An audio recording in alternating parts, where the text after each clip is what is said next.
My name is Barun Aggarwal. It's a tough act to follow after these two wonderful, wonderful presentations. But I'm going to change gears a little bit. I'm going to take it from the mental resilience that we've been talking about over here to the biological impact of resilience. So really sorry, but I'll take this. Thank you. I'll just keep it over here.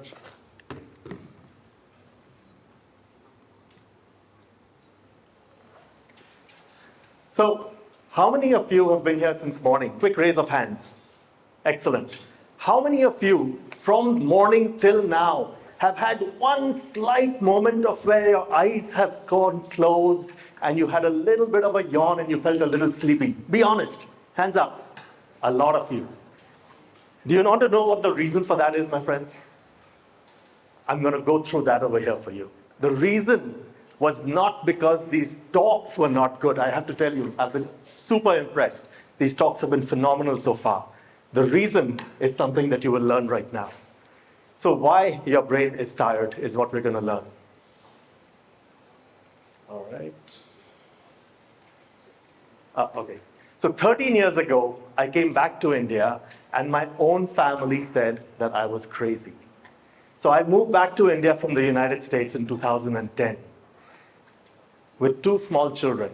My younger one was about 1.5 years old, and he would love to go for a walk to Lodi Garden. And I would take him, holding his hand, and we'd walk. He'd be running with my long steps, little boy. And at the end of the walk, he'd be wheezing. And I could feel the wheeze in his chest. I could hear little asthma coming up in his chest. And we would go to the doctors and say, what's going on? And he said, it's the air that you're breathing in Delhi is not very good. And this is the onset of early asthma. And I was worried. A 1.5-year-old wanting to go out for a walk. We are walking every day in the evenings, beautiful weather in Delhi in the winters, and suddenly he's wheezing. He's coming home and he's unable to breathe. And that's when I realized something was the problem over here. My previous business, I sold in 2012. And I moved up to the mountains. This is a picture in Yamunotri. I was in Yamunotri, staying there with the pandas, and one morning I woke up to bright, bright blue skies. Do you see the color of that blue on the top of that slide? It's rained all night, a lot of thunder, and when I woke up in the morning, it was bright blue, like blue I've never seen. The last 3 years living in Delhi, I only saw gray skies. How many of you see bright blue skies in Delhi over here? No hands, not a single one I see. So I was contrasting the gray skies of Delhi with the bright blue skies in Yamunotri, and that's when it hit me. And I said, something needs to be done about the skies in Delhi. There's a problem with the air. My son experienced it 3 years ago. We started giving him medication when he was there. Now I can experience clean air. I can see blue skies. Why can't we bring that back in Delhi? Why can't we do something about it? So I rushed back to my gray skies in Delhi. I rushed back and I went to my father-in-law. His name is Kamal Mittal. He has a building in Delhi called the Paharpur Business Center. It has been certified to be the healthiest building of Delhi by the Central Pollution Control Board. He had fixed the air quality in that building 40 years ago when nobody was even talking about air pollution or air quality. Why? Because the doctors had told him that his lung capacity had gone down and he needed to leave Delhi in order to survive. Being a Delhi family, an industrialist from Delhi, he could not leave. So he worked with NASA, he worked with IIT Delhi, he worked with Lawrence Berkeley National Labs, and he came up with solutions which included 3 natural plants and a whole bunch of technology for his office building, because that's where he spent the most amount of time. He put in all these plants and filters and systems, and the air quality in his office improved. And his lung capacity came back. He went back to his doctors, and they were shocked. It's, well, whatever you're doing, it's working. You don't need to go anywhere anymore. And that's how his story began. So I remembered that he had done something in this, and back in 2012, when I was in Yamunotri, I came back to him and I said, I know you have a building. I know you've done something about this. Why aren't you helping other people? Let's start with fixing the house for our children and your grandchildren. And let's also start to fix the problem for Delhi and for the rest of India. I think there's a big problem on our hands. And he says to me, I have too much on my hands, Barun. You sold your last business. You're looking for your next venture because I'd taken sabbatical for 1 year in the mountains. Why don't you start this and help other people in the process? And I was like, I'm not even an engineer. How can it's too technical for me. I can't even do this. And he says, it's not rocket science. You'll figure it out. I took 6 months to study the subject of air quality. Every single book I could get my hands on, I learned, I figured it out. And on January 1, 2013, I decided to launch my business for air quality in the city of Delhi, which is now called the world's most polluted capital. So, January 1, 2013, the auspicious day when I started that business, and some may call it not so auspicious. Any guesses over here in terms of how much revenue we earned in that business in the first 8 months of starting? Any guesses? I heard a zero. That's correct. Zero. 8 months, zero. And that's when my own family said, you're crazy. Can anybody see pollution in this room? No, you can't. It's invisible. And that's what they told me. जो दिखता नहीं है वो बिकता नहीं है. If you can't see it, you're not going to be able to sell it. You can't see pollution, and you're telling people there's so much pollution in the room, buy some device, buy some technology to fix the problem. They're like, what nonsense are you talking about? My own friends told me this. My own family said, you don't want this 1 year of sabbatical has made your mind go crazy. You don't want to do anything for the rest of your life. And that is why you're trying to sell clean air, because nobody's going to buy anything from you. If nobody's going to buy anything from you, you'll do nothing for the rest of your life. And that's how, on that 1st of January, I started that journey, and 8 months later came self-doubt. Within those 8 months, not only was it self-doubt, but it was also a question, am I even doing the right thing? Is there any future in this? I was seeing the bottom of that slide, a lot of pollution, because I could see it, I could feel it. I said, I need to make a difference in people's lives. I need to help people. There's a big problem of air pollution over here. But the rest of the people saw only the top part of this slide. White, clean, clear air. They don't see any pollution. It's invisible. And that's when a lot of questions come up in your mind. Will I be successful? Should I still persevere? What's the point of all of this? Is my family right? Are all the other naysayers out there right? And all that self-doubt creeps in. But that's the point when you need the perseverance, the grit, the determination to continue. What I realized at that point in time was that my son wasn't the only one struggling with the problem of air pollution. There were thousands of kids that I had already spoken with, thousands of mothers who I'd spoken with, who are having a problem of air. They didn't realize it was the air pollution, but they were having a problem with nebulizers, with asthma medicines. Hundreds and thousands of children were on nebulizers and asthma medication. Antibiotics were being prescribed left, right, and center by the doctors for small children because of breathing problems. And I knew that something needed to be done. Nobody knew what PM 2.5 is. There was no AQI in India at that point in time. In 2012, nobody talked about air pollution. So we went out and we invited every single editor of every single newspaper who would listen to us and invited them to our building. We'd walk them around, we'd show them our building, we'd show them what pollution is on sensors. At that time, a sensor, what is kept over here, this is now a low-cost sensor, 30,000 rupees for one of these. At that time, the cheapest sensor, 10 lakh rupees. Nothing available in the market less than 10 lakhs, and we had that in our building.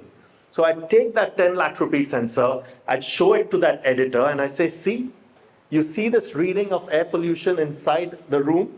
And then we take them inside our building, inside our business center, and say, the same machine, when outside was 300, inside is 0. This is 0 pollution that you are breathing, and this is what is going to help you improve the quality of your life. I knew that there was something that needed to be done over here. And after 8 months, we got our first big breakthrough. Our first breakthrough was a client who had been to our business center many years ago, And he saw that building and he came back to us and said, I'm making my home in Delhi, and I know that there is a big problem of air pollution. And he told me, I want my home. Oops.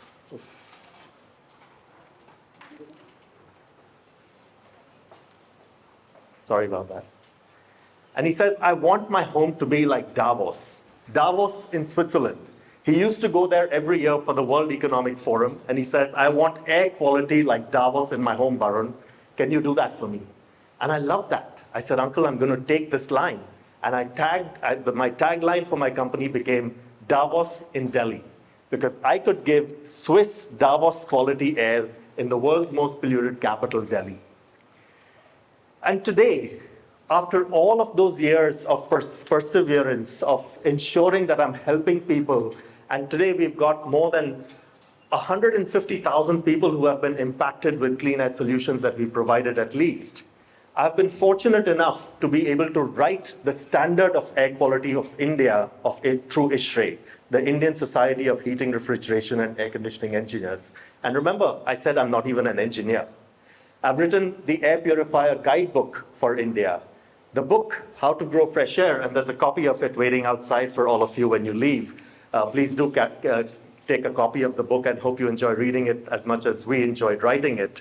And we created what I call not just an air quality business, but we created an industry for air filtration. We created awareness, the AQI of India. We created together with a professor in IIT Kanpur, which has now become common knowledge, and PM 2.5 and AQI have become chants that people will shout when our chief minister walks into a stadium and you can't see the person next to you because of the haze and the pollution. AQI, AQI, AQI is what they chanted.